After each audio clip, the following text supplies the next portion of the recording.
This is Rick Reynolds, gentleman podcaster about town and lover of retro video gaming podcasts.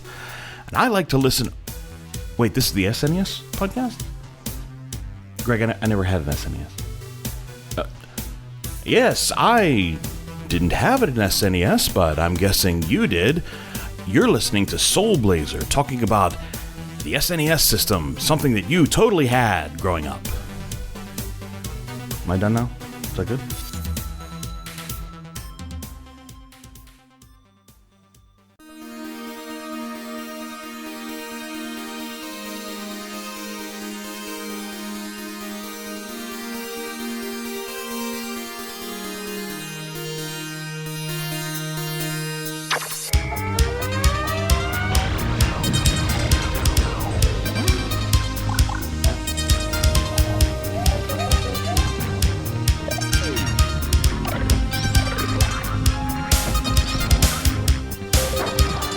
$200, a Super Nintendo setup costs twice as much as the old system. For the money, the company promises better pictures, sound, and adventure.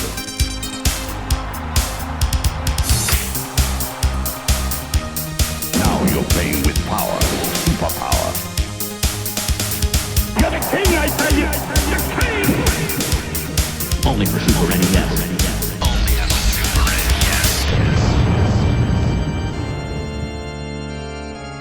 You're listening to the SNES broadcast with your hosts, Soul Blazer and George.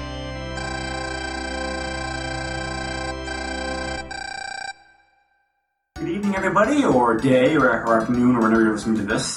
This is the Super NES podcast, episode number 79. For your listening pleasure, man, we're getting up there. I am one of your regular hosts, Greg, joined by always my other regular host, George. Good night. Good night. and again, we have a special guest host with us tonight. I know he said, I know he's the next episode, I know he said the next episode was going to be Doom. That is coming up, don't worry, but you know, like, I had forgotten we already had this, like, planned. So, Mr. Guest Host, do you want to, like, introduce yourself? Yeah, this is William Olds, one of the co-hosts of the Intellivisionaries podcast. Yeah, it's great to have you back on the podcast. This is Will's second appearance on the podcast. He first was on here over a year ago to talk about Demon Crest. Yep, that was, I think, around April of 2015. Yeah, it's been a while. But, It's been a while. Yep. Sorry. So. Had to make one music reference somewhere. Yep, so welcome back to the podcast, Will. It's good to have you back on again. Yeah, it's great to be back on. And Will picked a really obscure, interesting game for us to cover. Yes, this is obscure? Yeah, it is, like, pretty obscure, but... oh, okay. But, yeah, so what game did you decide to inflict upon us with your return to the podcast, Will?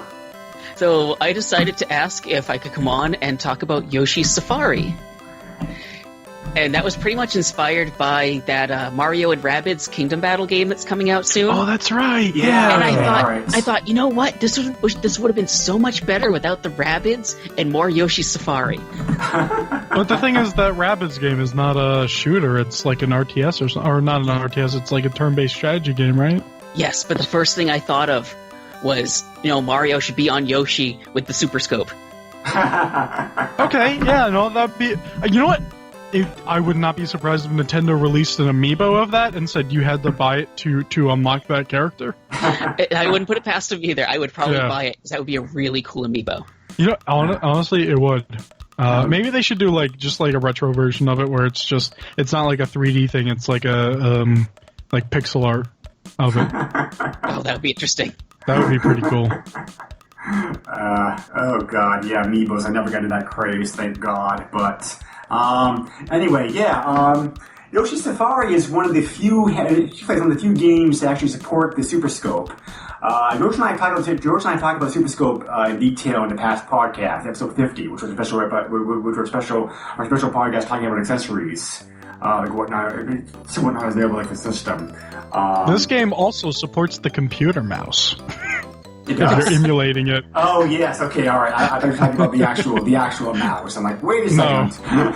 No. It supports the computer mouse if you emulate it. Yes. Well, in all fairness, George and I had to emulate this game because neither one of us had played it, and neither one of us actually has a physical copy. Will has a physical. I'm not crazy enough to have a Super Scope yet. Well, Will has a physical copy, but he couldn't find a Super Scope. But I don't have the Super Scope yet. I think I have the Super Scope 6 game, but my uncle was looking for where the Super Scope was because he was giving me his Super Scope, and I just played this game don't have it. In the past, using Super Scope, right?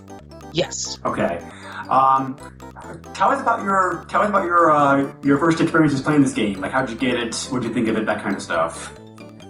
I basically rented it for one of the days that we went over, and this thing was a blast. I mean, it's one of those games where you don't. You're not quite expecting what you're going to find in this game. Yeah, it's very unique. I'll give it that much. Yeah, we had when I played this back when I first tried it. I had a lot of fun with it. But yeah, it's definitely it's definitely a neat game. And since it was only about like 10 or so games that actually support the Super Scope on any kind of format. This game was probably one of the more popular Super Scope games that were out there. So it's strange this is a Nintendo game because it's like, first of all, Nintendo really didn't do too much of light gun games once they got into the Super NES and beyond era. It's like the NES had a bunch of like very good light gun games, but they kind of like got away from that in their generation. So to have a game like this come out surprising. Second of all, the theme, as Will mentioned, is like what the hell is going on here? But they would later do some stuff like that because they had Link's crossbow training on the Wii. Oh yeah, that's true too. But that's kind of different. But I mean, the hardware was already there, and right? Exactly. All they gave you was a piece of plastic to put the controllers in. To be honest. Which I have that sitting over in the corner, unopened right now. Yeah, I've heard mixed things about that game. Yeah, I think I got it on clearance for $5. Not bad. I heard you can shoot a crossbow in that game. Yeah. I heard you can too. No, it must be true. Yeah. Well, speaking about shooting things, the whole premise for this game is very weird. Hey. This is a family-friendly podcast, Greg. Well, that's what I mean. Like, it's strange when Nintendo take family-friendly characters like Mario and Yoshi and Koopa and have actually like shooting things. It's very bizarre. This is the first Mario FPS. Yeah, in a way it is. Pretty much, yeah. Yeah. Which is weird. I cannot see Nintendo doing a game like this nowadays. It's like, I could kind of see them doing something like this, maybe. I would have liked to have seen this on the Virtual Console. The Virtual Console. But how would you do it? On the Wii, you could have done it with the Wiimote. But that requires extra work. We already had the Wiimote. Yeah, but that requires extra programming and everything. That's too much for Nintendo. They just want to take the ROM and put it in some kind of emulator shell thing. They did in some cases. I mean, like, you know, they are willing to make changes to tweak games like a need be. So, but this game is not a huge seller, as we'll talk about later on. But so I guess maybe that's why they figured. I guess that's why they figured that wasn't worthwhile. But yeah, this game is basically a shooting game where it's like you go through 12 stages and you're just basically on Yoshi's back shooting enemies from a first-person viewpoint. Right, and what's interesting is it's not you getting hurt; it's Yoshi getting hurt. Yeah, the game's also strange. It's like he's equivalent to being like a cowboy in like one of those like old-fashioned trashy F&B games where, like, instead of the enemy shooting you, they're shooting the horse. And once the horse is dead, the game over. I'm just imagining Mario with a cowboy hat and they've done that. Yoshi has died of dysentery. I wasn't even thinking of that. That's great. Can we just like have an Oregon Trail like remake, but with Mario characters? They're trying to travel to the Mushroom Kingdom. So some stats first. This game came out in 1993. Was developed and programmed by Nintendo, of course. Got a worldwide release, including Japan, which is kind of strange because Super Scope 6 got a very limited release in Japan compared to the rest of the world. Really? Yeah, it was not. It was only available in certain places and a very small amount in Japan because Nintendo really didn't push the gun very much over there. And in Japan, the game is known as Yoshi's Road Hunting. I love how that's what they named it. They just didn't call it Safari. Well, Safari's not really a Japanese name. It's like, a Japanese person wouldn't know what the hell a Safari is. So it's like, I kind of understand the name change. I'm sure they have an equivalent word for that, though. They probably do, but it's very, very literal road hunting. Well, neither name makes a lot of sense if you ask me, because it's like, you're not, because Safari implies that you're actually on pleasure hunting trip, you're like trying to bag a big game, compared to what you're doing in this game. It was like, I don't know. You tell me you're not bagging big game? You're collecting crystals to save the world. Is that not big game? I suppose. Gotcha, Greg. But, So, Will, since you have the most history of this game, you want to talk a bit about the gameplay? Yeah, so it's, as we were saying, it's first person. You're riding on the back of Yoshi, and you've got Yoshi's head down at the bottom of the screen. Which looks very weird, by the way. Yeah. And you basically, you get to choose, you start out with one of 7 levels, and you can choose any of those you want, and those are going to be, the bosses for those are all going to be the 7 Koopa Kids. Right. And you get through those. Some of the levels are a little bit longer than others. I noticed some really short levels. Yeah. And there's like 2 that were like a lot longer than the others. But that's the light realm. And then you get the king back. Your whole idea is that you have this king and prince that you're trying to get back. Yeah, and trying to get King Fret, like some Prince Pine, Jewelry Land. It's like, where the heck do these names come from? Yeah, I was really confused by that too. Like, but after you get them, never came up with this game. Why haven't but after you get them, you have to go into the dark world. To the Mario games and everything, Why are they one-timer? I know Daisy came back. Daisy came back into the games. Yeah. It's so there's a whole thing with her I don't want to get into. Not with me. Not with me. All right. But no, it's like once you go through those first 7 worlds, you go into the dark world, and it's kind of like bigger versions of other enemies. Mm-hmm. Yeah. Yeah. So you got a Big Boo, you have a Magic Koopa. You've got a Charging Chuck for one of the bosses, and I gotta say, he's the worst looking boss in the entire game. Just the way, the coloring they gave him. Into him. No, but the coloring they gave him, it looks off. Compared to all the other art, he looks very off, like they didn't finish him. Yeah, that's a good segue talking about the graphics. Like, overall, I thought the graphics of this game are very good. I mean, I agree with you about that one boss, because, like, the coloring in this game is wonderful. It's, like, very bright, very detailed, has a very, like, Mario-ish, like, cartoonish look to it. It's a mix between Super Mario World and Yoshi's Island. Yeah, that's a good way to describe it. Yeah. Yeah, it's kind of a pastel, like a chalk look to it. Does this game use Mode 7? Yes. A little bit. Yeah. Yeah, quite a bit of it actually. Yeah, I didn't see that much, but maybe I'm just not recognizing what parts of Mode 7. Well, isn't it mostly using it just for what you're walking on? I think so. Okay, so it's like most of the game. Yeah. So. Yep, and your final boss is Koopa. The final boss is King Bowser of the Koopas, of course. So it's like, whoa, who would have thought that? Yeah, who would have thought that? Which I think this is probably my favorite Bowser battle. Yeah, it's an interesting battle for sure because it's not like a one-shot thing where you hit something and he falls or. Yeah, because you have to take pieces off of because he's in the suit of armor. Right, exactly. Right, and you got to shoot the pieces off, and then he has this cannon in the middle of his chest that if you don't constantly shoot at it, he's going to send off this beam at you that's going to take a good chunk of life off. Right. Yeah, thank God they put in like a rapid fire function like this game because that really significantly I can imagine that very significantly saving wear and tear using the Super Scope. Like the automatic fire feature, but I can't remember if the original had that or not. That's the one thing I can't remember. No, the game definitely has an automatic fire feature, and the downside of that is like it drains your power very quickly, so you gotta be careful using it. Yeah, unless you get the fire flowers, which will increase your power bar. Yeah. There's powers in this game, which is like pretty cool, but like you said, having the ability to be able to pick a stage, simply whatever you want is very cool. So I always appreciate a game that does that. And there's some things in this that I found interesting.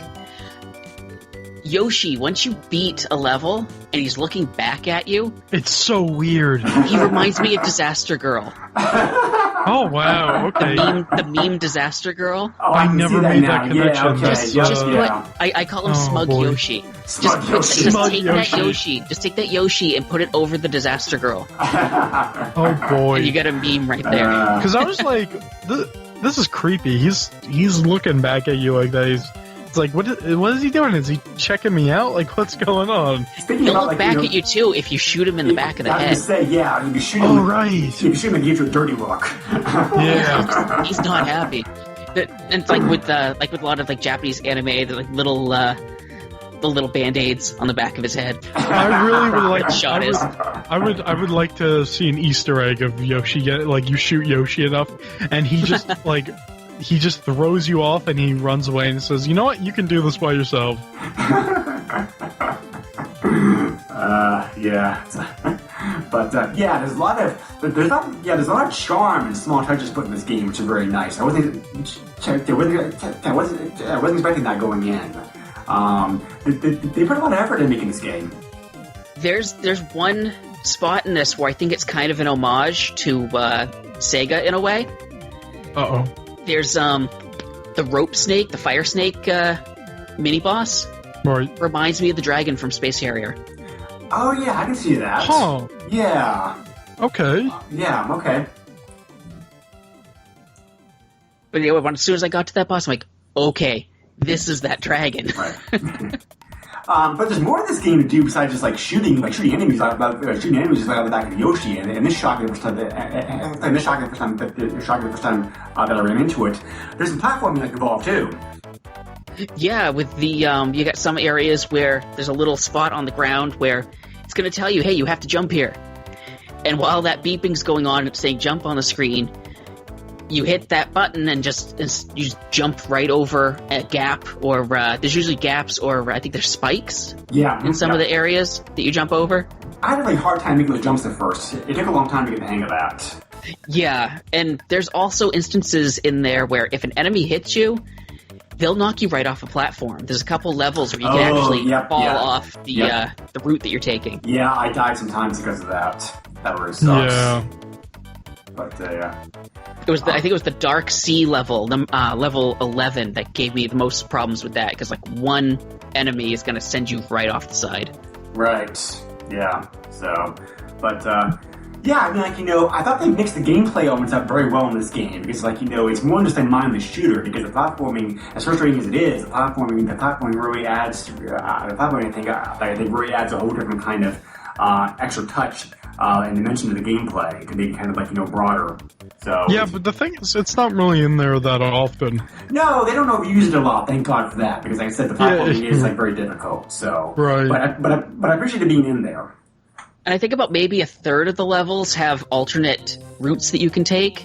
Because there'll be this, there'll be gates that you see every once in a while, and if you shoot the gate, you're normally heading to the left. But if you hit that gate, it'll move over and you'll go to the right instead. And it's usually like a couple extra enemies that you might not usually see in that area, or it changes up which enemies are going to be coming. And you're typically moving back to the main drag that you're going originally, but Yeah. The main advantage by taking those branching paths, like that they can lead to different enemies. You can also find some different prizes. That I like that way also. So it's definitely like worthwhile like going down if you can find one. yeah, there was a couple areas where you could get the superstars. There was like a nut or berry that apparently it reduces the damage that Yoshi takes. Right. Yep. So that can be helpful if I'm looking through the items right now. Yeah, the items in the game are 1-up mushroom, which gives you an extra life. The big coin, which gives you like 10 regular coins. The fire flower we already mentioned. That increases the maximum length for your power meter, so you can like shoot faster and longer.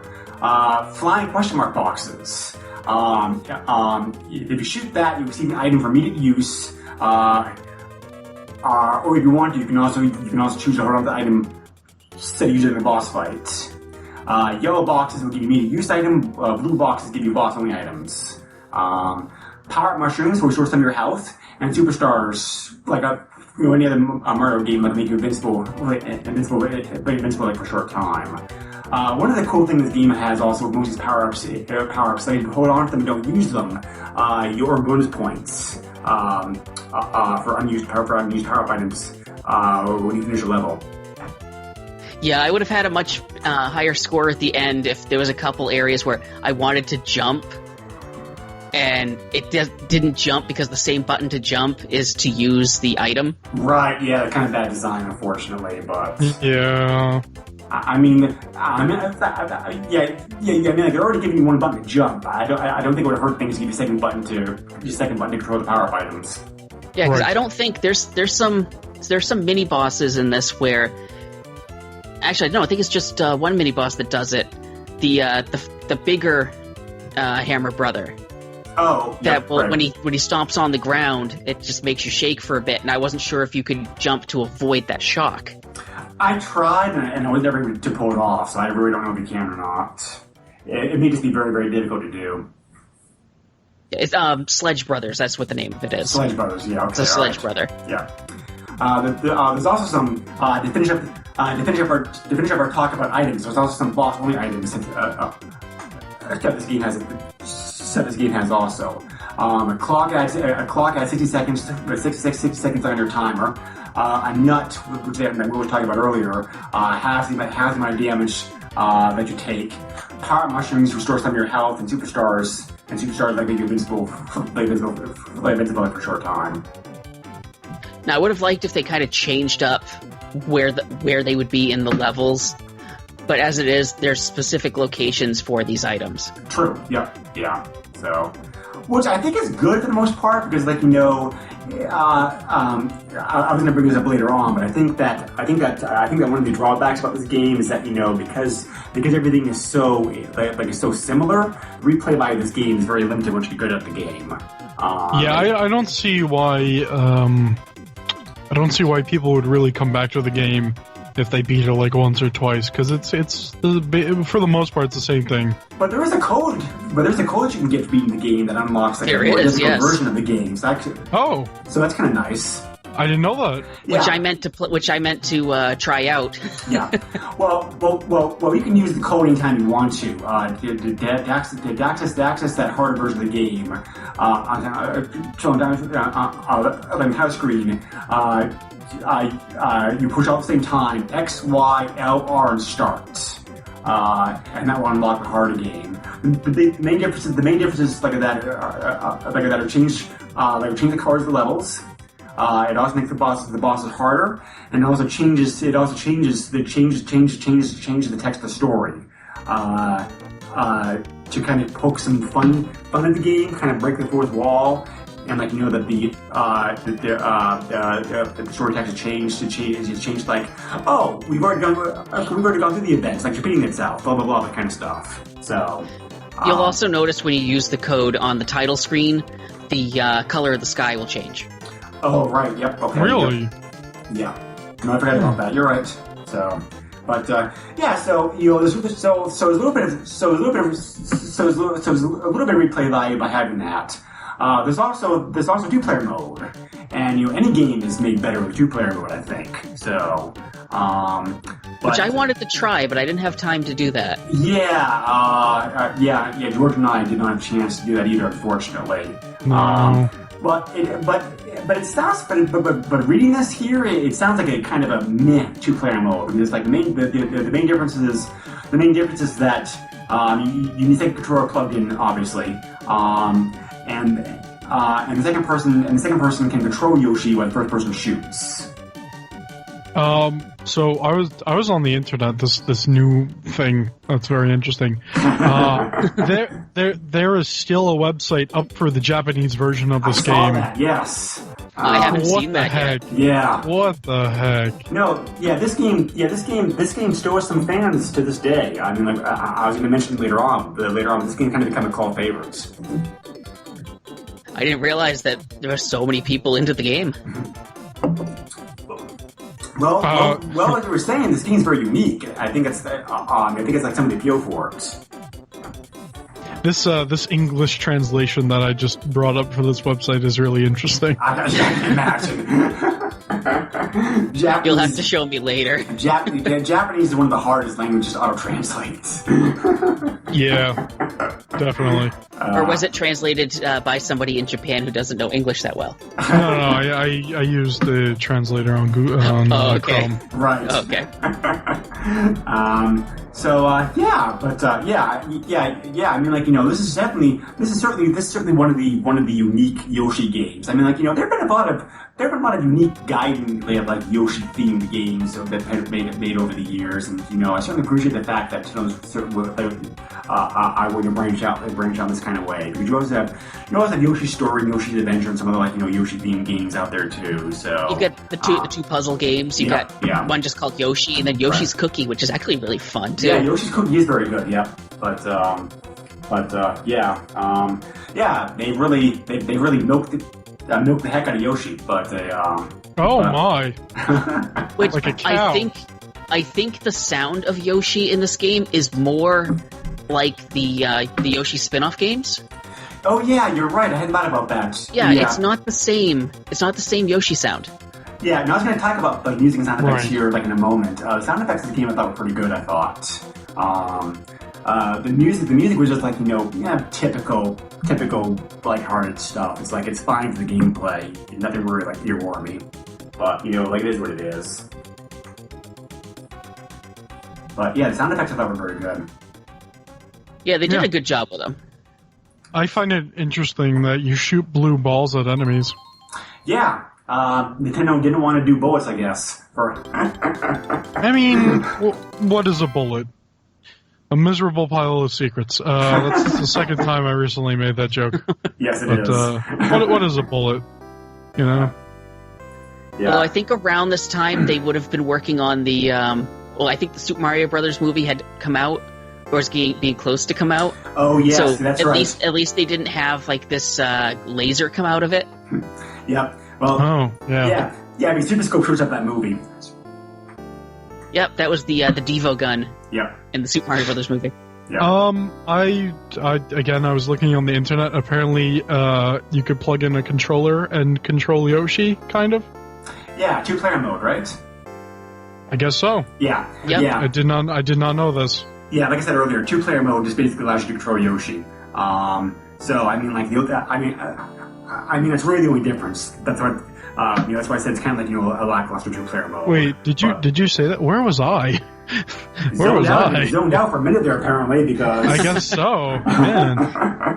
Yeah, because you can move Yoshi, make Yoshi jump during boss battles, use items, and reduce his speed. Yeah, and you can make him duck. Yeah, yes. You could turn Yoshi into a duck. The Super Scope also shows up. Speaking about King appearance of Super Scope, Super Scope is also an item in some of the more recent Super Smash Brothers games. So yeah. Which I don't think the bullets in it are blue like this game. I think they're like blue lasers. I think it's like a rapid fire. Actually, it's rapid fire kind of like this game. Yeah, kind of. Yeah. Yeah. I've not seen it's been a while. in this game, so I can't really comment on it. But it's pretty cool. It's a cameo. It's a cameo in there. They even have it. I know in at least Melee, because they have those trophies that are almost like amiibos. Yes.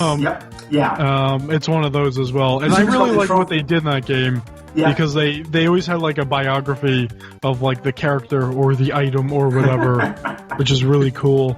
Yeah.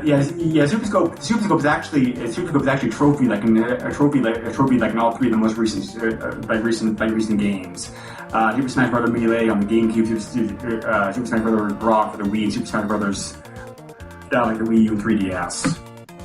Does that one have trophies? Yep. I don't remember that one having trophies. It has trophies. Yeah, all the Smash Brothers, the later from GameCube on, I think had the little trophies in them. Yes. Oh, okay. Yeah, they do. So. All right. Yeah, cool. Super Scope itself is pretty cool to look at. I think. I mean, it has that very cool bazooka look to it. So, I don't really know. I never actually used one in real life. Will, do you remember how comfortable the Super Scope is? Like, for example, like the Zapper? It's fairly comfortable. It's Okay. it's You need one two hands. Yeah, you put it You over do your need two shoulder. hands, yeah, but Yeah, it's like a big bazooka. yeah. From what I remember, it was fairly comfortable even back then when I used it.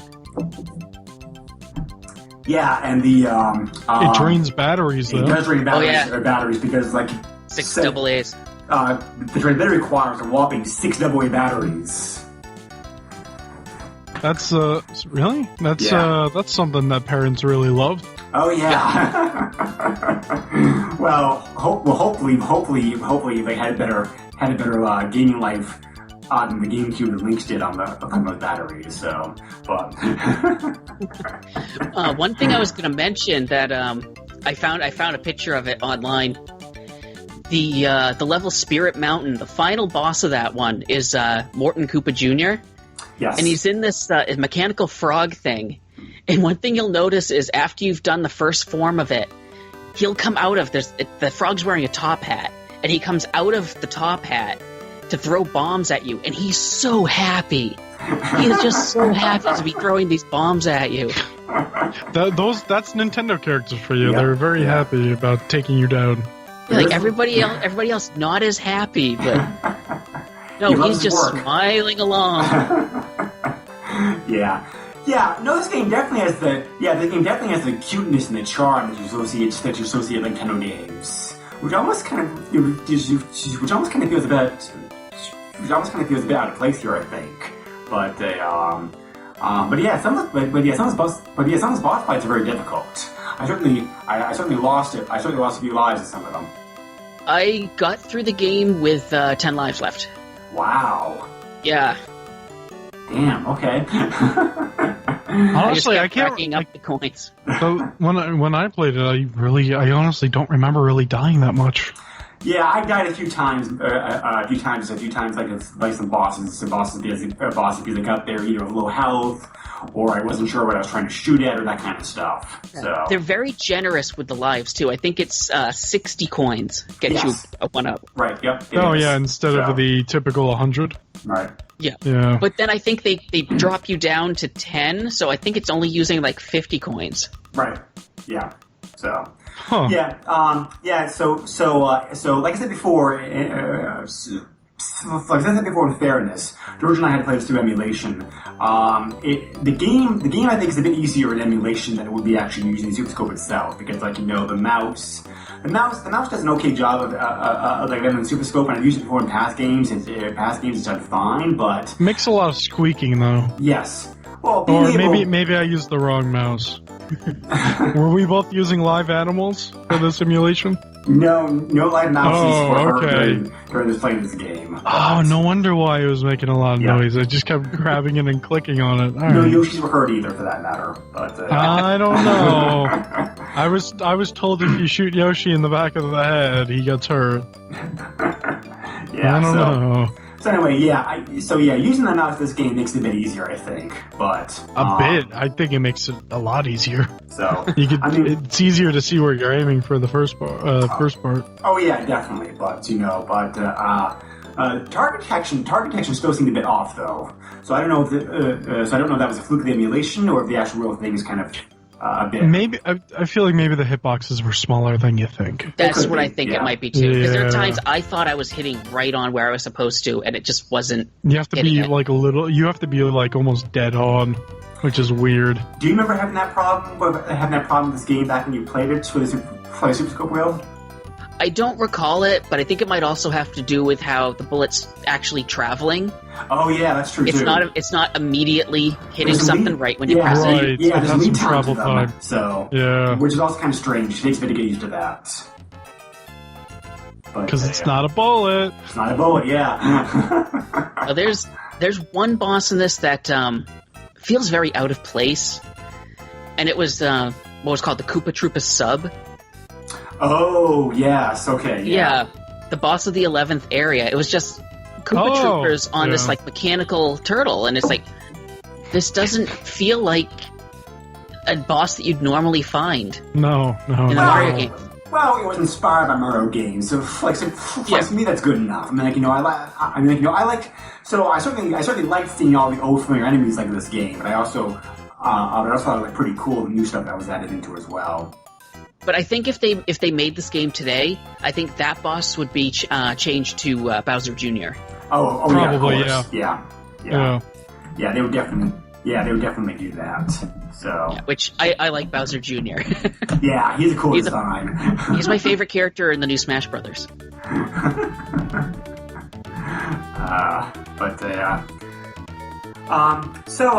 When you know what you're doing, this game is pretty quick. I mean, like, you can go through this game in just under an hour.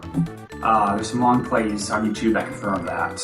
I also got through this game in like right about an hour time. So I was gonna try and see if I could get through one of the levels without getting hit at all. Oh yeah, and probably use save states to do it, just to see like what I could get for a score. Right. But I didn't try doing it. Yeah. We mentioned this a little bit earlier, but the title screen, the actual map select screen, pick stage. It really is kind of like if Super Mario World and Yoshi's Island just like had a baby. I mean, like, it's like a very strange combination of the two games. That'd be a strange baby. Well. I mean, this whole game is a very strange, unique graphical style, but I think it works pretty well. But Mario's an adult in one, and he's a baby in another. Does that mean he's his own grandpa? I oh guess. No, let's not get into this. My own grandpa. I don't know if anyone else has seen this, but on the internet, I'm gonna bring that up again. I saw somebody use the color scheme and shaders and everything of Yoshi's Island and put it on Super Mario World, and it looked pretty cool, actually. Yeah, I can see that. Yeah, that'd be fun. I'll check that out myself. I like the style of Yoshi's Island, but I don't like the game. What? I wouldn't mind seeing the style of this game on one of those two. Well, this is a... How about a first-person Mario World? Then you get to that level where you have to jump off of Yoshi. Oh, God. So long, dear friend. Well, VR version of this game is pretty cool, I think, actually. Ooh. Yeah, that would... VR? Oh, man. Oculus Rift. Yoshi Safari. Since George brought this up a moment ago, I guess I guess it's a good time as any to head into our our game thoughts. What did you like about this game, George? It is a game. Honestly, hearing that it came from Nintendo is interesting because it doesn't, for some reason to me, it doesn't feel like Nintendo was behind everything for this game. It feels more like a third-party game where Nintendo asked somebody to do it for them or something, and they had a say in what would be in there or something. Because it doesn't, it seems like the way that things are designed seem a little different than if it was a first-party game. But it was interesting to figure out that Nintendo actually did this, and I was like, wow, because this kind of feels like a third-party game in a way. But yeah, I mean, it's a rail shooter, but it uses the Super Scope, but it doesn't feel like a gimmicky, cheap game. It's got some gameplay behind it. It doesn't have much replay value, at least to me. True. You finish it, sure, you have hard mode you can do. That's something, but what do you do after you finish hard mode? Everything's basically the same. But there's just a bunch of bosses, and there's different ways to defeat them, and that's pretty cool. It's not like the same boss battle over and over where you just shoot the limbs and make sure you don't get hit. There are some boss battles where you have to shoot a certain item and it drops and it hurts the boss. That's pretty cool. And especially the Bowser fight. The Bowser fight is the best because, like we said, he's in that armor, and then after that you have to shoot his hands and they're all bandaged up and he can't use them anymore, so now you just start shooting fire at you, and you get him, and eventually he gives up. And that's another thing with the bosses. When you defeat them, they give up. You're not knocking them out or killing them or anything. They just eventually, they're hurt enough. Okay, they give up. Yeah, And, they hold up the that's little white definitely- flag. Yeah, that's definitely like a Nintendo thing, but you know, they don't get knocked off the screen or anything. They're just surrendering. Right. So I mean, this is a cool game. I played this. I want to say like I was in high school, and one day I was just like at home bored, and I looked up a set of SNES games, and I was like, Yoshi's Safari, what's this? And I just finished it. I was like, oh, okay. But I didn't know it was obscure, to be honest, because I've definitely heard of it before. Well, I mean, it's obscure in the sense that not much talked about it like online. Like, I mean, there are some fans. I guess. There are some fans of the game, like we mentioned before. Right. And there's not many, you know, like, you know, and the prices for this game on eBay are pretty cheap, which we'll get into here like later on. Yeah, I've seen this out in so- the wild before, and it was pretty cheap. Yeah. Yeah, so, I think I got mine for under $10. Right. Yeah. So, but no, I can agree with. No, I can definitely agree with. So I can definitely agree with like some of what you're saying, George. I mean, like, you know, this for what this game is, I thought it was like pretty good. I mean, like, you know, it's a very unique kind of interesting shooter. That you really don't expect from Nintendo. I mean, that's what I said. It does kind of feel strange that Nintendo made this game. Right. I mean, I think it looks like Nintendo. It screams Nintendo when you're actually playing it because of the graphics and the characters and the game with touches and whatnot. But it's like Nintendo to them is kind of a bit strange. But yeah, I mean, like, you know, for what it is, I think this game is fine. I mean, the replay value, like I said, is certainly limited. Two-player mode helps a little bit with that, I suppose. But it's a pretty good game with the Super Scope, I think, because it kind of uses Super Scope to a good effect. I think it's probably one of the best Super Scope games that came out of the system. Well, by Nintendo, I guess it's not a shock. So, but yeah, if you have, I don't know if this game is worthwhile buying. I don't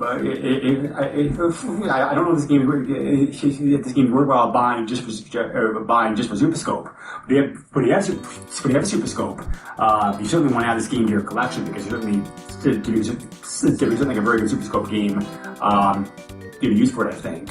For $10, why not? Yeah. The graphics I thought were really cute and had a very nice graphical style to it, and yeah, some of the boss fights like are very unique, very interesting to do. So I think all in all, I mean most rail shooters, to be fair, have limited replay value anyway. So like I don't think this game is very different business compared to anything else in that genre. Yeah, like how many times does somebody play through like House of the Dead? Exactly. So, but yeah, for what it is, I think it's a fine game. I certainly enjoyed playing it. I don't think I'll be going back anytime soon. But I'd like to see a modern version or a modern take on this game. Just like using some other kind of gimmick of the hardware, or some of or something a deeper gameplay value. I mean, like, we were talking before off mic. There is a Link's crossbow training, which kind of does like similar things, but this is a genre. I kind of think it has like room to expand more. Nintendo or some other company they want to do it. Yeah, I think especially now with the Switch, with the motion controls in the controller, you could, move a crosshair on the screen to do a game like this. Yeah. So is that how that works? I have a Switch and I don't even know. Yeah, there's motion control in the controls that came with the Switch. Like they're used. A lot of people use them for Splatoon. Oh, yeah. To do the aiming in that game. They're crazy. It works fairly well. I normally don't use motion controls that much, but I've been using it in Splatoon. I didn't like the motion controls for the Wii U version, so yeah. Well, that's also the Wii U version. You're holding on to something a little more substantial for this one. Are you sure? Oh no, wait! I'm Because thinking of the regular Wii one. I'm thinking of the Wii and just the one remote. Yeah, no, the Wii U had the big gamepad that you had to move around. It's like, really? You really want us to play this way? And then it turns out you could change that. And I was like, oh, thank God, because that's a terrible thing. And then it turns out children prefer to play with the motion controls because they're used to playing games on their iPads. Exactly. Dang children. Yeah. Let's not talk about that. We could be around for hours if we talked about kids. I would say motion controls are very hit or miss. It's a lot of miss for me, Yeah. to be honest. So Will, so how about? So I'm interested in hearing your take on this game, playing it again now, like over all these years. If you still enjoyed this game as much as you did the first time you played it and that kind of stuff. So, yeah, I still think it's a fun game. It's one that, people today, if they like rail shooter games, like I was mentioning House of the Dead, if they want something that's toned down and the kids could really get into, this would be a fun game for them to try out. Certainly the kids are going to get more replay out of it. I know a lot of us back in the day when we would play games, we'd play games over and over again. We'd beat a game and we'd play it again. And I think kids will do that a lot with a game like this. But the adults, I think, to just play a few rounds of it just to relax. No, I think that's something that could be done, and it's a great game to do that with. Relax with the super scope on your shoulder. Yes. I don't recall it being that heavy, so yeah, it'd be kind of relaxing. It's not heavy, but I mean, you have to put it on your shoulder. Is it a relaxing position? I honestly have never held a super scope, so I don't know what it's like, but I feel like holding it like that is kind of, it doesn't help you relax. Yeah, it's been over 20 years since I've actually had one on my shoulder. Yeah. And you're mentioning the how it came out in Japan. It had a little bit more of a fan base. There was a manga for Super Mario called I think it was known as KC Mario, and there was a couple issues where they had stuff for Yoshi's Safari in it. Huh. Yeah. Interesting. From what I've seen from artwork, they went through Super Mario Land. I think they went through Super Mario Land 2 and the Wario World games. It looks really interesting. That does definitely sound interesting. Yeah, I kind of want to go and see if I can find some translated copies of it.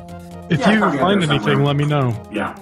Yeah, same here, for sure. So, this game got pretty good reviews back when it came out too, and those reviews have stayed pretty consistent throughout the years. Just taking all the reviews I found and just kind of averaging them up. The average review of this game is 3.5 out of 5 stars. So it's thought of pretty highly. Yeah. Yeah, certainly not a 1 or 2 star game. Yeah.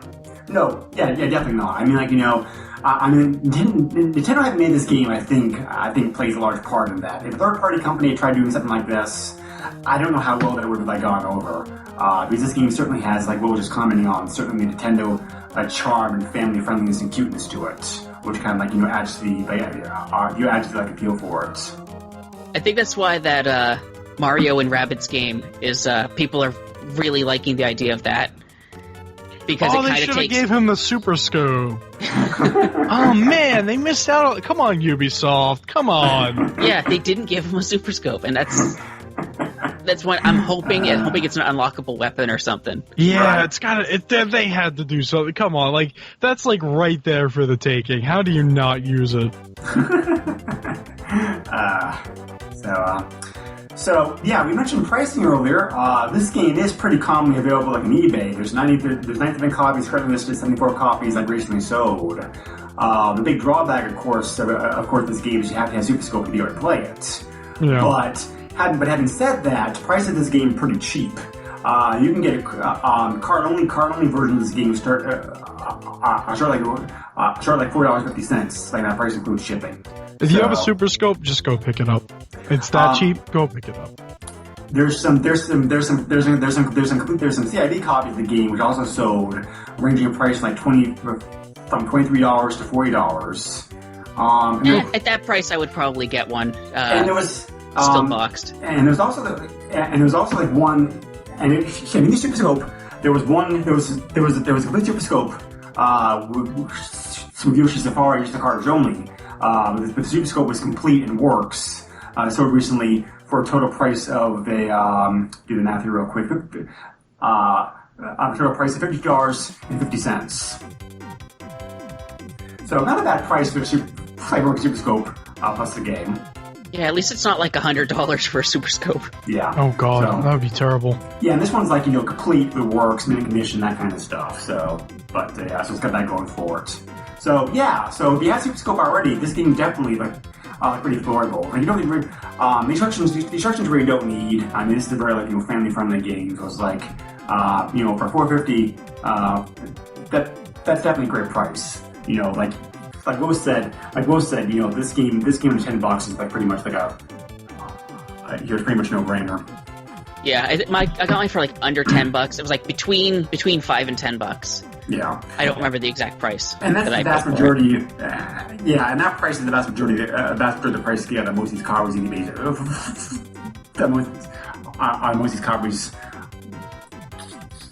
on eBay like sold for. So, but curiously enough, there was a card-only version, the Japanese version of this game, which sold even cheaper than that, and that's kind of strange because the Japanese version of this game is the rarest. But is it? Yeah. Like I said, that's right. You said it didn't sell that much over there, but then got the fan following. Yes. Yep. Yeah. The game probably sold fine. It's just Super Scope itself that we got limited release in Japan. So there's one of the many copies. As many copies like made of this, like the Japanese market. And oh wow, sorry. Side note here. The copy Yoshi Safari that I mentioned, the cheapest US version of the game was sold for $450 complete. The guy's picture of this game, the backdrop is like this ugly, awful teal red carpet. It's like, what the hell are you using for a backdrop on this picture? Right. Maybe he did that on purpose. Ooh, this one looks appalling. I mean, everybody else uses like neutral brown, black, white, like wood, whatever. But it's like this one's like, ugh. Wood? yeah, like kitchen tables, that kind of stuff, counters. So that's a backdrop for games. Oh, I keep forgetting people have actually normal counters. I live in a weird house where all of our countertops are just bright orange. That is not a joke. Are they tiled or marbled or what? No, they're just bright orange. But are they wood like underneath, or like what are they made out of? Yeah, it's something. It's wood something. Yeah. I would grabbed a bucket of paint, redone that sucker. That's too much. That's too much work. Well, actually, we probably have to replace it, to be honest. Okay. But anyway, enough about me. Tell me about you, Greg. I would use a better backdrop if I was selling stuff on eBay, but. Are you selling stuff on eBay? No, I'm not selling anything on eBay for years. But I tend to hold on to a lot of my stuff. Yeah, right. Mm-hmm. So I'd sold something a couple years ago, and that was like the last time I really sold anything. There's also available on eBay. Speaking about the fan base like this game, you can also buy some 2x3 fridge magnets. Neat. Yeah. It's just a picture of the game box, but still it's like pretty cool. That's pretty cool. Yeah. So there's definitely a fan base out there for this game. So I mean, so when I call it obscure, it definitely is, but this game certainly has a very passionate fan base behind it. Right. So anyway, I can't really think of anything else more to say about this game. It's pretty unique. If you like rail shooters and you have Super Scope, it's definitely worth checking out. Thank you for bringing this game to my attention, Will. It's one of the games that I was worried about and never actually had played. But it's it probably plays better than it has a right to, I think. Even when it was made and that kind of stuff. Yeah, I'm glad I was able to come on and talk about this one. Yeah, it was I'm surprised. I'm surprised it came to my attention when that Rabbids game came out. Yeah, that's a weird connection. Yeah. I was like Mario with a blaster. Oh wait, the Super Scope. Yoshi Safari. I really wish that they just gave him a Super Scope for that game. It's a missed opportunity. It really is. No, you know what? Maybe they put it in Splatoon 2. We'll see. Or maybe they will put it in. Who's They put the NES zapper in there. They did. Yeah, yes. the first game I know they did. Did they do it in the second? I don't have the second game yet. It's in the second one too. Oh, okay, awesome. Yeah. I need to go get that game. They're doing Splatfest right now. Yeah, I heard. What the hell is Mayo Splatfest? versus ketchup. Oh, okay, all right. Yeah, But, it's like you choose a team and then you represent it, and then whoever wins at the end of the month or the week or something like that? It's a 24-hour period. Oh, okay. I thought it was cool. longer than that. No, it started at midnight and it ends at midnight. Oh, okay. I thought it was longer than that. That's interesting. No, this one's a 24-hour. Okay. So yeah, stuff like I remember I think there was like cats versus dogs on the first game. And there's like dogs won. Of course they did. I think they won. I forget. There was Transformers versus Autobots versus Decepticons. That's right. Yep. Yeah. Yep. Yeah, but it's ketchup versus mayo right now. Oh, that's a And rough choice. Oh, I hate mayo. changed Hate the it. paint colors to match.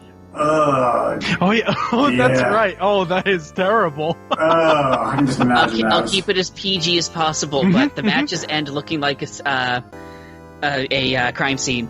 CSI crime scene. That's a weird crime. That's a weird crime scene you're looking at. Anyway. We get the Oh idea. boy. Greg, we need to get out of here. Yes, we do. So, thank you very much for coming on the podcast again. Well, I appreciate it. Hey, no problem. So we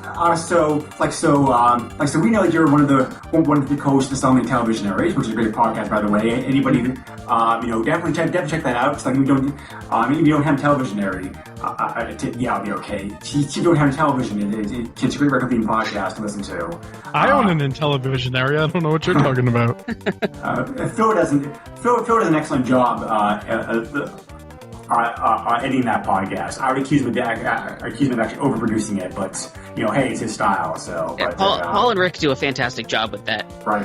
On there, it's like I don't do a lot of editing and stuff for audio, Right. so I feel kind of bad not contributing to that part of it. Although the segments I have recorded on my own and sent in, from what he said, they've come out really great. So Yeah, they have, I think. So, yeah, but I'm starting to get a little bit more feeling a little bit more better with A little doing more audio vocal? like that. That too. Well, I don't like to speak over them. Is the thing. Yeah. So Will, are there any other projects or websites or anything else going on for you right now that you want to plug? At the moment, I can't really think of anything else. There's a few projects I'm thinking of that I don't want to mention at the moment, but one might come out at some point. Yes, definitely. Like Will's told us what one of those things are, and I really, really want you to do it. So I hope it comes out pretty soon because that would be great. So. And there's another one for after the show I'll mention. Oh, okay. All right, Ooh. cool. But so next episode we're scheduled to have a guest. So the next episode we're scheduled to have a couple guest hosts with us. I won't say who it is right now in case something happens because we're trying to schedule It's people. me! I cloned myself. Yeah, I'm kind of afraid of jinxing it right now if I say who it is because trying to schedule four people on a podcast is pretty difficult. So, but That's alright. You said the next episode was Doom, but this apparently isn't Doom. We did do a shooter, though. The next episode might be Doom, depending upon what happens. Depending on what happens in the guest show appearance. Yeah, But, I hope they can come on. Yeah, I hope so too. So that should be the next episode. If not, George and I will have Doom for you. We will have Doom for you. If not next episode, the episode after that, though. Promise. Soon enough. Yeah, because this is the last planned guest host for the summer, the summer guest host lineup that we have on the podcast. So, so as always, thank you for listening. We very much appreciate any comments, questions, feedbacks, etc. that you have for us on our Facebook page. Or if you want to, you can email me directly. The email you can use is the SNES podcast at yahoo.com. Find us on iTunes and give us a like there over there if you want to. This podcast is also a proud member of the retro gaming, of two retro gaming networks, a Throwback Network and Retro Junkies. Rated by many other great retro-themed gaming and non-gaming podcasts, including a podcast that I need to check out that's talking about famous mascots of products. That sounds very interesting. I need to check that out because it's kind of what? But I know the guy doing it, and and Kim's done great stuff in the past. So, all interesting what you can find. George and I also do another podcast together. The PlayStation Power, where we cover PS1 and PS2 games. Just the warning, that one's not family friendly. So, but No, it's not. But George and I don't swear too often in these episodes, I've noticed. Are you sure about that? Yeah. You can talk. You can speak for yourself. Well, compared to some other podcasts, I think our swear to word ratio is pretty low. Really? Yeah. Okay. All right. I mean, compared to some other podcasts I can mention, but but yeah, we should be having a couple of guest hosts on our next episode of that podcast also coming up. If things go well, so cross your fingers. Yeah, that's gonna be chaos. Yes. It's gonna be chaos in the I was gonna say Windy City, but it's not very windy over here. Well, we did 4 people in a podcast before back in our was it the Azure Dreams episode, George, that had 4 people on it? No. There was one podcast that we did that had 4 people, I'm pretty sure, but anyway. I don't know. But yeah, 4 folks in the podcast is kind of chaos. So hopefully, hopefully both that and the Super Nintendo podcast coming up turn out pretty well. So, yeah. Anyway, George, what are the podcasts and projects you're working on right now? Besides those 2. Well, I also do Master System Masterpieces, where we cover Master System games. Right now, we're doing an episode a month, but we don't even know what we're doing this month. So that's what's interesting about this podcast. Is just like, oh crap, we have 1 week left in the month. What do we do? But no, we get it out. We do well with that. But yeah, that's basically it for me. I just have one Master System game, and I don't have the system yet. What game is it? Phantasy Star. Oh, you yeah. You won. That's it. You won. That's all you need. Probably the best game in the system. It's a great probably. Game. Yeah, it is. We already covered that. Yes, we did. Yep, I was on that podcast. You were. It's pretty much existed about being on, but yeah, because it's a great game. But it is. It's definitely a very good game. Yes. So, anyway, thank you again always for tuning into the podcast. We very much appreciate it. Thanks, Brett. I was thinking there, George, to give you a moment, but no. You thanked me for tuning in. Oh, so I thanked you back. I was thanking the listeners, but I will thank you. I will thank you now specifically. I'm not listening right now. Well, you're doing one listening. Well, I'm doing one listening. All right, this is my letter of resignation. Before Greg kicks me out for just causing a mess at the end of the episode. It was a great run, but I guess I got to go now. As long as you don't quit like in the movie Half Baked. Or I don't set the place on fire like Office Space. I could see the squirrels. Well, it could be worse ways to quit. There could also be the fact that you don't show up for several planned podcasts and get fired on the air, which has happened before in past podcasts. Sorry, dogs. Yes. I'll tell you one of them off mic after we're done recording. Oh, right. Which I think we're done recording. So done recording. Recording finished. That's it. We are done. Goodbye, everyone. Thank you. Take care, all. Nintendo controls 80% of the video market. But no matter how you play the game, or which game you play, things definitely have come a long way since Pac-Man. Now you're playing with power. Super power.